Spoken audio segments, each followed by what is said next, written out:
I can not afford for buying books for this course because they are very expensive. तो देखिए error basically होता है क्या है, पार्ट ऑफ स्पीच पे बेस्ड होता है, ठीक है। तो यहाँ पे चीज़ें क्या है कि ध्यान रखिए एफर्ट, ठीक है। एफर्ट के साथ यहाँ पे क्या लगाया गया है, प्रीपोजिशन फॉर, ठीक है, जो कि यहाँ पे ये गलत है। आपको एफर्ट का जो कॉम्बिनेशन होता है प्रीपोजिशन के साथ, तो क्या होता है वो होगा एफर्ट प्लस टू, ठीक है, एफर्ट प्लस टू। और जब ये टू रहेगा तो टू के साथ क्या होगा, वर्ब का फर्स्ट फॉर्म होगा, है ना। तो कुल मिलाकर यहाँ पे आपका जो सेकंड पार्ट है, एफर्ट के बाद जो होगा फॉर बाइंग नहीं होगा, बल्कि क्या होगा, इसको आपको चेंज करना होगा, आपको टू बाई करना होगा, है ना। I can not afford to buy books for this course because they are very expensive, है ना।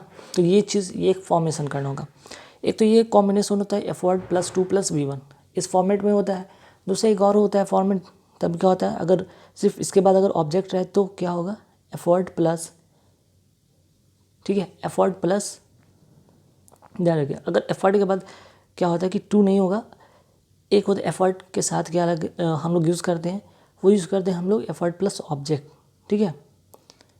एफर्ट के बाद अगर आपका अगर कोई ऑब्जेक्ट हो तो ठीक है, उसके साथ हम क्या लगाएंगे, सीधे एफर्ट के साथ ऑब्जेक्ट का यूज़ करेंगे, है ना।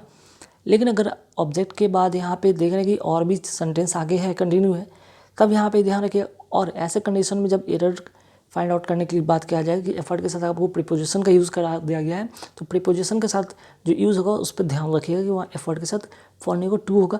अगर एफर्ट टू लिखा हो तो ये भी ध्यान रखिएगा, उसके बाद टू के साथ वी बन आता है, यहाँ पे वर्ब में आईएनजी नहीं लगेगा, ठीक है। अच्छा, अगर इसका ऑब्जेक्ट फॉर्मेशन में अगर होता तो कैसे, अगर हम लिखना चाहें तो कैसे होता है, he can not afford such a heavy amount, ठीक है, he can not such a heavy amount, ठीक है, अमाउंट। तो सच अ हैवी अमाउंट क्या हो जाएगा, ये आपका ऑब्जेक्ट हो जाएगा, ठीक है, ध्यान रखिए। तो बेसिकली इस क्वेश्चन में बताने का मकसद ये था कि आपको कभी भी एफर्ट के साथ अगर टू रहे तो वी वन का यूज़ करें, अगर एफर्ट के साथ फॉर है तो उसको हटाकर टू कर लें, ठीक है। चलिए, आई होप कि फर्स्ट क्वेश्चन आपको समझ में आया होगा। अब आते हैं नेक्स्ट क्वेश्चन पे। He has been working with me for the last 10 years, ठीक है, but I can not claim that I have understood him through, ठीक है। He has been working with me for the last 10 years, but I cannot claim that I have understood him through. अब ध्यान दें कि यहाँ पे error क्या हो सकता है ना। कई बार हम लोग हमेशा कोशिश ये होता है कि आपको पार्ट ऑफ स्पीच पर फोकस करना होता है, जैसे कि नाउन हो गया, प्रोनाउन हो गया, एडजेक्टिव, एडवर्ब, इस तरह से होते हैं। अगर यहाँ देखा जाए तो चलो ठीक है, यहाँ पे जो आपका he has been working with me for last 10 years, ठीक है, प्रेजेंट परफेक्ट कंटिन्यूअस का फॉर्मेशन बना हुआ बिल्कुल सही है, but I can not claim तक सही है, दैट के बाद जो क्लाउज है उसमें आप ध्यान देते हैं कि क्या, आई हैव अंडरस्टूड, ठीक है, ठीक है, आई हैव अंडरस्टूड वर्ब का थर्ड फॉर्म भी सही है, हिम भी सही है, ऑब्जेक्ट भी सही। लेकिन यहाँ पे जो देख रहे हैं थ्रू, ठीक है, ये थ्रू नहीं होगा, यहाँ पे होना क्या चाहिए, ठीक है, थ्रू नहीं होगा बल्कि यहाँ पे थॉरोली होगा, ठीक है, सॉरी यहाँ पे थॉरो था यहाँ पे, ठीक है, सेंटेंस, यहाँ पे सेंटेंस लिखने में एरर हो गया था, ठीक है, थ्रू नहीं, यहाँ पे पहले से जो क्वेश्चन में था वो था थॉरो, ठीक है, ये था फॉर्मेशन। आपको थोड़ा सा चेंज करना क्या होगा कि यहाँ पे हिम थॉरो था, लेकिन थॉरो नहीं करना होगा, बल्कि आपको क्या है इसमें ऐड करना होगा, एलवाई ऐड करना होगा, मीन्स कि इसको एडवर्ब बनाना होगा। क्यों, ध्यान दीजिएगा, इसको थॉरो नहीं बल्कि थॉरोली करना होगा, क्योंकि यहाँ पे जो ये अंडरस्टूड क्या है, ये वर्ब है, ठीक है, ये वर्ब है, ठीक है, वर्ब का थर्ड फॉर्म, लेकिन ये वर्ब है। और वर्ब की विशेषता कौन बताता है, वर्ब की विशेषता बताता है एडवर्ब। वर्ब की विशेषता कौन बताता है, एडवर्ब बताता है, ठीक है ना।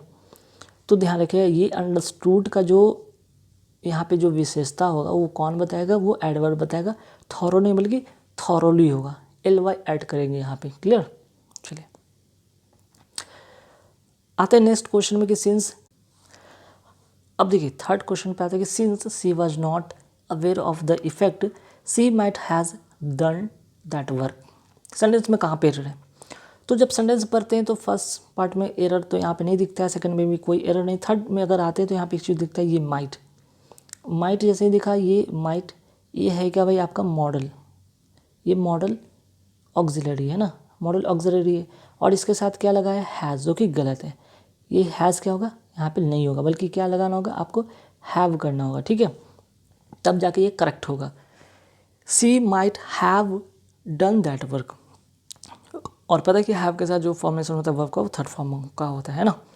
बस एक छोटा सा सेंटेंस में एरर था, अगर आप कंटिन्यू इसको प्रैक्टिस करते रहते हैं तो आपको ये चीज़ समझ में आएगा। अब आते हैं नेक्स्ट क्वेश्चन पे। नेक्स्ट क्वेश्चन क्या है कि ordinarily when in difficulty Renuka prefers keeping her counsel than running about taking advice. देखिए ऐसे सेंटेंस में ध्यान रखिएगा, ये प्रेफर का एक यहाँ पे केस है, यहाँ पे ध्यान दीजिएगा कि प्रेफर का जो इम्पोर्टेंट केस में क्या मैं बताने वाला हूँ काफ़ी इंपॉर्टेंट होगा आपके लिए, तो ज़रूर इसे अब ध्यान से देखिए, ठीक है। देखिए यहाँ पे बात हम कर रहे हैं प्रीफर का, तो ध्यान रखिए प्रीफर के साथ क्या यूज़ होता है। देखिए प्रीफर के साथ आप सभी को पता होगा कि भाई हम क्या यूज़ करते हैं। प्रीफर के साथ हम लोग दैन का यूज़ नहीं करते, बल्कि हम लोग टू का यूज़ करते हैं ना। प्रीफर के साथ हम लोग क्या करते हैं, सभी को पता होगा कि प्रीफर के साथ हम लोग क्या यूज़ करते हैं, प्रीफर के साथ टू का यूज़ करते हैं, ठीक है।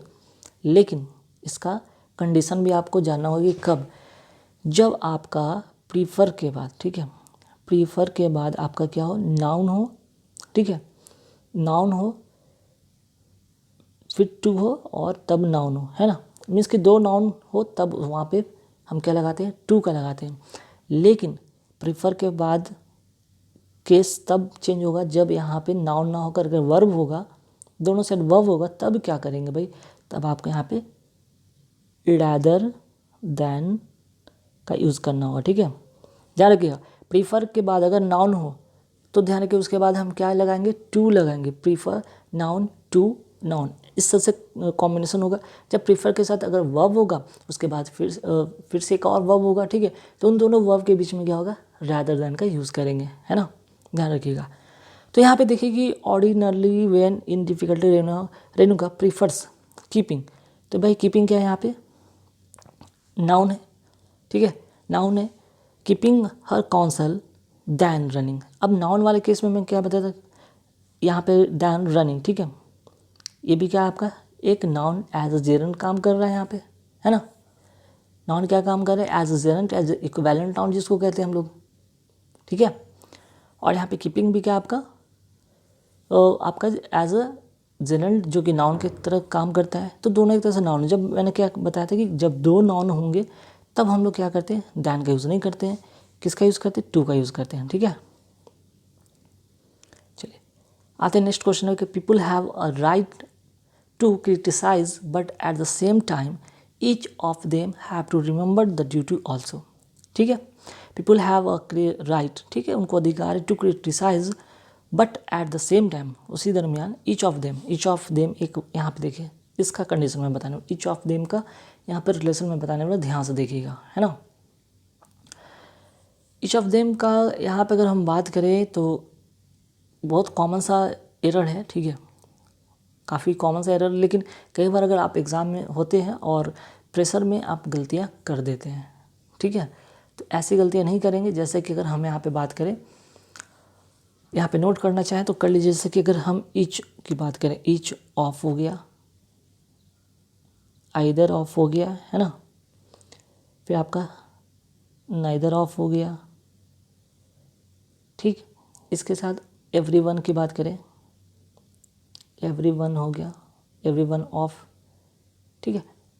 तो इसके बाद जो होता है ना, ध्यान रखिए इसके बाद क्या होना चाहिए, इसके बाद जो नाउन होगा या आपका प्रोनाउन होगा वो क्या होगा भाई, आपका प्लूरल में होगा, ठीक है। और वर्ब क्या होगा आपका सिंगुलर में, ठीक है। नाउन और प्रोनाउन जो होगा वो क्या होंगे, प्लूरल में होंगे, वर्ब कैसे होंगे, सिंगुलर होंगे, ठीक है। तो ईच ऑफ देम के साथ यहाँ पे मैंने बताया कि प्लूरल में नहीं होगा, ठीक है।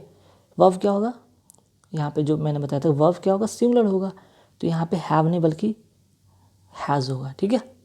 हैव नहीं बल्कि क्या होगा, हैज़ होगा, ईच ऑफ देम। और देख रहे ईच ऑफ के बाद यहाँ पे जो आपका नाउन या फिर प्रोनाउन, यहाँ पे प्रोनाउन क्या है, प्लूरल है, ठीक है, ये इसमें कोई प्रॉब्लम नहीं, प्रॉब्लम का वर्ब को यहाँ पे करेक्ट करना था, ठीक है। चलिए अब आते हैं नेक्स्ट, यहाँ पे जैसे ही वर्ड दिखता है हार्डली, हार्डली दिखते ही आपको एक चीज़ दिमाग में क्लिक कर जाना चाहिए कि हार्डली से क्या क्या कॉम्बिनेशन होता है। जैसे हार्डली, ठीक है, ध्यान रखिएगा हार्डली वाला केस अब तो ज़्यादातर क्वेश्चन देखने को नहीं मिलता, लेकिन कुछ भी नहीं कहा जाता, कॉम्पिटिशन है, कभी भी कुछ भी पूछ दिया जा सकता है। हार्डली के साथ जो कंजंक्शन का जो कॉम्बिनेशन होता है वो किसके साथ होता है, वेन के साथ होता है ना, वेन का होता है, ठीक है, ध्यान रखिएगा। तो यहाँ पे देखिए हार्डली है, ठीक है, hardly did he finish the tapping when, ठीक है, सही है, हार्डली के साथ वेन का कॉम्बिनेशन सही है। तब एरर कहाँ पे हो सकता है, तब एरर कहाँ पे हो सकता है, ये भी सोचने वाली बात है ना। तो ध्यान रखिएगा ऐसे केस में हार्डली वाला जो क्लॉज है, हार्डली से जो स्टार्ट है ये वाला क्लॉज है, इसके पहले जो होगा ना जो टेंस होगा वो कैसा होगा, पास्ट परफेक्ट में होगा, ठीक है, पास्ट परफेक्ट में होगा, ठीक है, नोट करने वाली बात इंपॉर्टेंट है। हार्डली के पहले मीन्स कि हार्डली वाले जो सेंटेंस होंगे वो कैसे होंगे, पास्ट परफेक्ट होंगे, और वेन के बाद, ठीक है, या वेन से जुड़ने वाले जो सेंटेंस होंगे, वेन वाले जो क्लॉज होंगे वो कैसे होंगे, पास्ट इंडेफिनिट, है ना। देखिए काफ़ी इंपॉर्टेंट भाई, ये काफ़ी इंपॉर्टेंट फैक्ट है, यहाँ पे ध्यान रखिएगा कि hardly did she finish the typing when, तो ठीक है हार्डली के साथ वेन ठीक था, लेकिन यहाँ पे डिड नहीं होगा, ठीक है, क्या होगा, हैड होगा, ठीक है, क्या करना होगा आपको, हैड यहाँ पे करना होगा, hardly had she finish the typing when the manager entered the room with some more work, ठीक है। तो पास्ट परफेक्ट का बात होना था, तो यहाँ पे डिड नहीं होता बल्कि हैड करना होता, ठीक है। अभी तक आपने हैडली के साथ कंजंक्शन वेन का यूज़ करा होगा, लेकिन ये भी चीज़ जाने कि हैडली वाली जो क्लास होंगे पास्ट परफेक्ट में होंगे, वेन वाले जो होंगे पास्ट इंडेफिनिट में होंगे। तो आप देख रहे हो कि वेन द मैनेजर इंटर्ड, ठीक है, ये पास्ट इंडेफिनिट का सेंटेंस है ना। चलिए अब आते हैं नेक्स्ट क्वेश्चन, ये भी इंपॉर्टेंट क्वेश्चन में से कि the principal along with the teachers were seen boarding a bus to go for picnic on the national holiday, ठीक है। यहाँ पे जैसे ही सेंटेंस पढ़ते एक अलॉन्ग विद दिखता है ना। ऐसे कई सारे वर्ड है जिसको आप चाहे तो नोट कर सकते हैं, जैसे कि अलॉन्ग विद हो गया, विद हो गया, ठीक है, अलॉन्ग विद तो एक हो गया, विद हो गया, टुगेदर हो गया, टुगेदर विद, ठीक है, विद हो गया, टुगेदर विद हो गया, अनलाइक हो गया, अनलाइक के बाद आप लाइक कर सकते, लाइक वर्ड नोट कर सकते हैं, ठीक है। इन एडिशन टू भी आप आ जाता है सेंटेंस में कभी कभी इससे एरर के रूप में, इन एडिशन टू, ठीक, फिर बिसाइड्स भी आ जाता है ना, बिसाइड भी आ जाता है, बिसाइड्स। अब जितने भी वर्ड लिखे जैसा विद हो गया, टुगेदर विद हो गया, अनलाइक हो गया, लाइक हो गया, बिसाइड्स हो गया, in addition to, along with, कहने का मतलब है जितने भी यहाँ पे मैंने वर्ड लिखा है, ठीक है, ध्यान रखिएगा।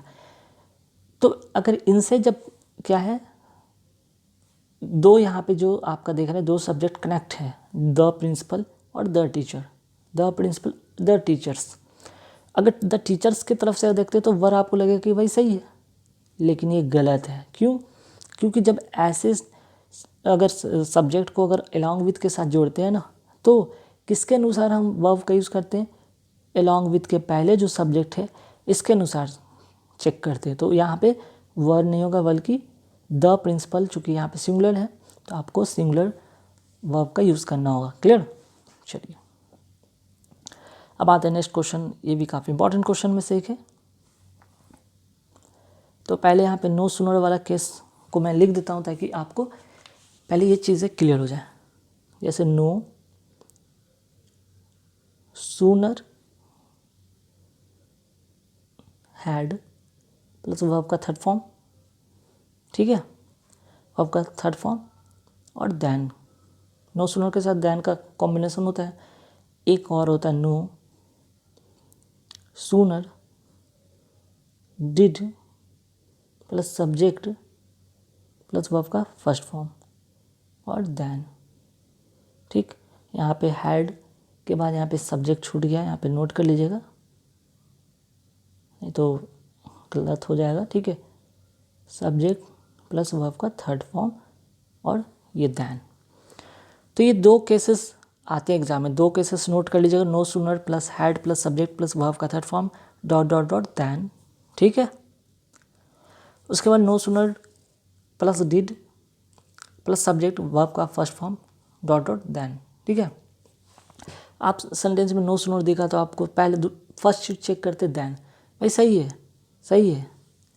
दूसरा चीज़ अब फिर क्या चेक करेंगे आप कि नो सूनर के बाद आप ध्यान रखिएगा यहाँ पे no sooner he left the office. ठीक है, यहाँ पे सेंटेंस लगता है मिस कर गया है, मैं चेक कर लेता हूँ एक सेकंड।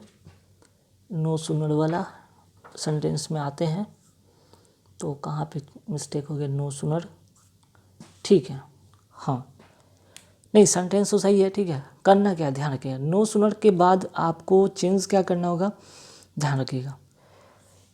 नो सूनर के बाद आपको तो पहले, ठीक है, नो सूनर के साथ दैन चेक कर लिया आपने, सही है, नो सूनर के साथ दैन होता है। अब अगर आपके सामने यहाँ पे कुछ भी नहीं है, सब्जेक्ट तो है, ये सब्जेक्ट है, ये आपका वर्ब है, लेकिन वर्ब का थर्ड फॉर्म है। तो जब वर्ब का थर्ड फॉर्म है, सब्जेक्ट है, तो क्या यूज़ करेंगे, हैड का यूज़ करेंगे। ठीक है, नो सूनर के साथ हम क्या यूज़ करेंगे, had, no sooner had he left, तब जाकर ये सही होगा। यहाँ पे हैड का यूज़ करना होगा किसके बाद, नो सूनर के बाद। सेंटेंस का स्ट्रक्चर इस तरह से चेक करना होगा आपको और सेंटेंस बनाना होगा, है ना। चलिए नेक्स्ट है जो क्वेश्चन, ये भी काफ़ी इंपॉर्टेंट है, काफ़ी रूल बेस्ड है, तो इसको बताने से पहले इसको भी मैं लिख देता हूँ, है ना। इसको भी आपको मैं यहाँ पे लिख के समझा देता हूँ, तब ज़्यादा आपको क्लियर चीज़ें समझ में आएगा। ठीक है, चलिए लिखना क्या होगी आपको, नो अदर प्लस नाउन जो कि सिंगुलर होगा plus dot dot dot so as plus adjective plus as dot dot dot. ठीक है, एक केस हो गया। दूसरा केस क्या बनता है, नो प्लस नाउन जो कि सिंगुलर होगा यहाँ पे प्लस डॉट डॉट डॉट सो या एज प्लस एडजेक्टिव जो कि पॉजिटिव डिग्री का होगा। ठीक है, पॉजिटिव डिग्री का होगा प्लस एज और डॉट डॉट डॉट। ठीक है, plus as dot dot dot plus as dot dot dot, है ना। तो इस तरह का केसेस में क्या होगा, आप यहाँ पे पहले चेक करेंगे। ठीक है, नो के साथ क्या होना चाहिए, अदर होगा कि नो के साथ यहाँ पे नाउन सही होगा, ये चेक करेंगे पहले। कैसे, देखिए ध्यान रखिए कि जब ये वाले सेंटेंस में, ठीक है, ये स्ट्रक्चर के आधार पर जब किसी की तुलना, ठीक है, किसी की जो कंपैरिजन होगा किसका होगा, उसी के ग्रुप में होगा, तब तो ये वाला कंडीशन अप्लाई होगा। लेकिन जब किसी का कंपैरिजन किसी दूसरे ग्रुप के साथ होगा, किसी दूसरे व्यक्ति के ग्रुप के साथ होगा, तब हम क्या करेंगे, यहाँ पे ये वाला फॉर्मेशन का यूज़ करेंगे। No boy in the class is as bright as his son. ठीक है, अब देखिए no boy in the class is as bright as his son, तो जो बॉय है, ठीक है, कोई भी बॉय की बात हो रही है तो उसी क्लास के दूसरे लड़के का कंपैरिजन हो रहा है। जो बॉय है उसी एक ग्रुप है, ठीक है, इसी ग्रुप में किसी एक बंदे का इसी ग्रुप के साथ क्या हो रहा है, कंपैरिजन हो रहा है। लेकिन अभी तो ये वाला केस होगा। लेकिन अगर कोई एक इस ग्रुप में है, ठीक है, कोई ग्रुप इसका है, ठीक है, उसका एक बंदा को कोई दूसरे ग्रुप के अगर बंदे से कंपैरिजन हो, तब हम कौन सा केस यूज़ करेंगे, ये वाला यूज़ करेंगे, सेकंड वाला। ठीक है, तो लेकिन यहाँ पे अगर सेंटेंस देखा जाए तो ये वाला प्रेफर है कि एक ही ग्रुप में एक बंदे का उसी ग्रुप में जो दूसरे बंदे के साथ क्या हो रहा है, कंपैरिजन हो रहा है।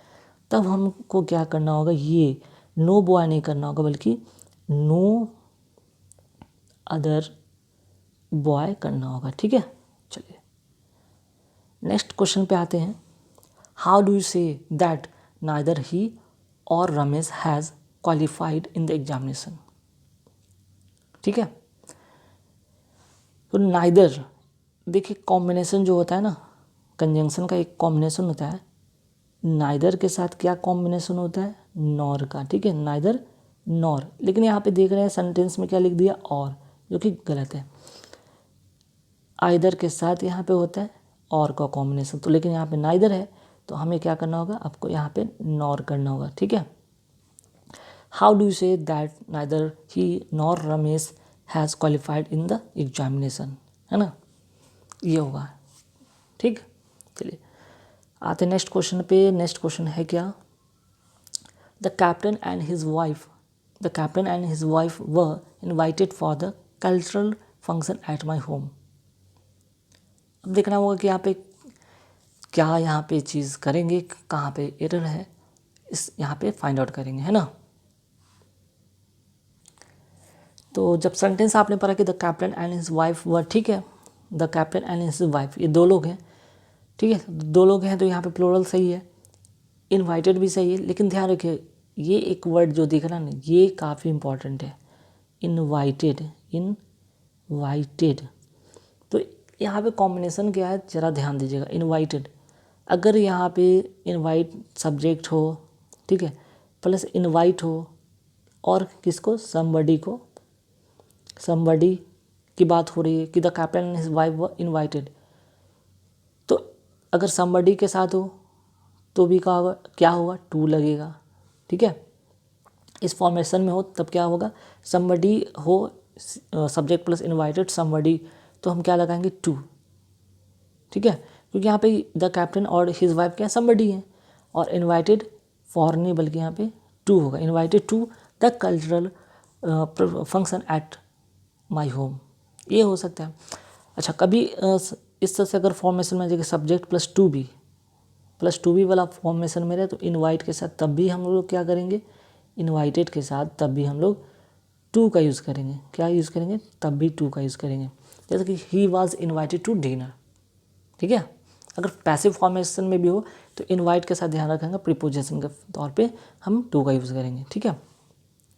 ये देखिए काफ़ी इंपॉर्टेंट क्वेश्चन है, बीइंग वाला। बीइंग से कभी कभी सेंटेंस स्टार्ट होता है तो हम लोग घबरा जाते हैं कि क्या चेंज करेंगे, तो कुछ नहीं करना है आपको, इट, इसके पहले इट लगाना होगा, इट बीइंग करना होगा, ठीक है, इट बीइंग करेक्ट हो जाएगा। यानी कि क्या होता है, क्या एक्चुअली में यहाँ पे समझिएगा, क्योंकि यहाँ पे जो पार्टिसिपल है, ये बीइंग क्या है भाई, आपका पार्टिसिपल है ना, पार्टिसिपल है। और जब ये पार्टिसिपल की अगर हम बात करते हैं तो क्या होता है, इसके लिए एक सब्जेक्ट ऑफ रेफरेंस होना चाहिए, है ना। इसके लिए क्या होना चाहिए, सब्जेक्ट ऑफ रेफरेंस होना चाहिए। और सब्जेक्ट ऑफ रेफरेंस के तौर पे तब ये कैसे हम फाइंड आउट करेंगे इसके में कि यहाँ पे सब्जेक्ट ऑफ रेफरेंस के तौर पे क्या यूज़ करेंगे। जैसे देखिए बीइंग के बाद यहाँ पे देखिए संडे है, ठीक है, संडे क्या है आपका, दिन है। अगर दिन रहे, समय रहे, तिथि रहे, है ना, मौसम रहे, इस तरह का वर्ड रहे, ठीक है, तो ये इंट्रोडक्टरी सब्जेक्ट के रूप में, ठीक है, हम क्या करते हैं, इसके लिए, इन सभी के लिए जो इंट्रोडक्टरी वर्ड के लिए हम इन सभी के लिए क्या करते हैं, इन सभी के लिए इंट्रोडक्टरी जो वर्ड होता है उसके लिए हम क्या यूज़ करते हैं, इट का यूज़ करते हैं। मीन्स कि इट बीइंग अ संडे, ठीक है, it being a Sunday he went out for a trip to Pune with his family, ठीक है। तो ध्यान रखिए, जब भी दिन आ जाए, समय आ जाए, तिथि आ जाए और इसके पहले पार्टिसिपल हो तो सब्जेक्ट ऑफ रेफरेंस के तौर पे हमको इंट्रोडक्टरी के तौर पे क्या यूज़ करेंगे, इट का यूज़ करेंगे, है ना। चलिए ये तो हो गया होगा। अब आते हैं नेक्स्ट क्वेश्चन पे। If I was you I would have told the chairman to keep his mouth shut. जैसे ही एक हमें यहाँ पे कंडीशनल दिखा, इफ़, वैसे हम समझ इसमें इसके बाद कुछ तो चेंजेस होने वाला है। जैसे कि if I was you I would, means कि ये क्या है, प्रेजेंट का क्या है भाई, अनफुलफिल, क्या है भाई, अनफुलफिल कंडीशन, ठीक है। होता है कि अनफुलफिल जो होता है कंडीशन या विश, अनफुलफिल विश हो या कंडीशन हो, ठीक है, या फिर डिज़ायर हो, डिज़ायर, कंडीशन, विश। तो इसको व्यक्त करने के लिए होता क्या है एक्चुअली, यहाँ पे ध्यान रखिएगा, हम सब्जेक्ट के बाद जो यहाँ पे देख रहे हैं वर्ब, ये हमेशा क्या होता है, वाज के नहीं फॉर्मेशन में बल्कि वर के फॉर्मेशन हुआ WERE were. If I were you I would have told the chairman to keep his mouth shut. मतलब कि मैं क्या होता अगर तुम्हारी जगह होता तो मैं चेयरमैन को क्या कहता, अपने मुंह बंद करो, ऐसा है ना। ये एक प्रेजेंट का एक अनफुलफिल्ड कंडीशन, डिज़ायर, विश जो कही कर लीजिए, ठीक है। तो ऐसे कंडीशन में कभी भी आपको दिखे, आप बिना सोचे समझे आप वहाँ पे क्या करेंगे, वर का यूज़ करेंगे, ठीक है, WERE वर। क्लियर, ठीक है। चाहे वो सब्जेक्ट कोई भी हो, कुछ किसी भी नंबर में हो, डजेंट मैटर कि नंबर क्या हो, पर्सन क्या हो, डजेंट मैटर। अब आते हैं नेक्स्ट जो क्वेश्चन है। हाँ, इस पे अभी मैंने चर्चा कर भी लिया था कि नो सुनर वाला मैंने बताया था कि नो सुनर के साथ तो आपको पहला चीज़ चेक करना होगा ध्यान, सही है। फिर आगे बढ़ते हैं कि नो सुनर के साथ अगर हम देखते हैं कि भाई ठीक है, नो सुनर के साथ अगर डिड है, सेंटेंस में नो सुनर के साथ डिड है, तो सब्जेक्ट ये हो गया सब्जेक्ट, यहाँ पे तो डिड है, ठीक है, और ये है सब्जेक्ट, तो यहाँ पे क्या होना चाहिए, वर्ब का फर्स्ट फॉर्म होगा, ठीक है, रिच्ड नहीं होगा, बल्कि यहाँ पे क्या होगा, REACH, ठीक है। क्या करना होगा, रिच करना होगा। No sooner did he reach the station then the train departed, ठीक है। तो ध्यान रखिएगा, नो सुनर डिड रहे तो उसके बाद सब्जेक्ट चेक कर लीजिए, सब्जेक्ट है तो सब्जेक्ट के बाद आप चेक कर लीजिए कि वर्ब का फर्स्ट फॉर्म होना चाहिए। तो पहला चीज आप नो सुनर के साथ कॉम्बिनेशन दैन का चेक कर लीजिए, ये है सही है, तो फिर कहीं और गलती होगा, वर्ब में चेंजेस हो सकता है। सब्जेक्ट में सब्जेक्ट पहले डिड हैड कर दिया गया होगा, कुछ भी चेंज कर दिया होगा, जिसका अभी जिक्र हो चुका है पहले वाले क्वेश्चन में। तो गाइस यहाँ पे जितने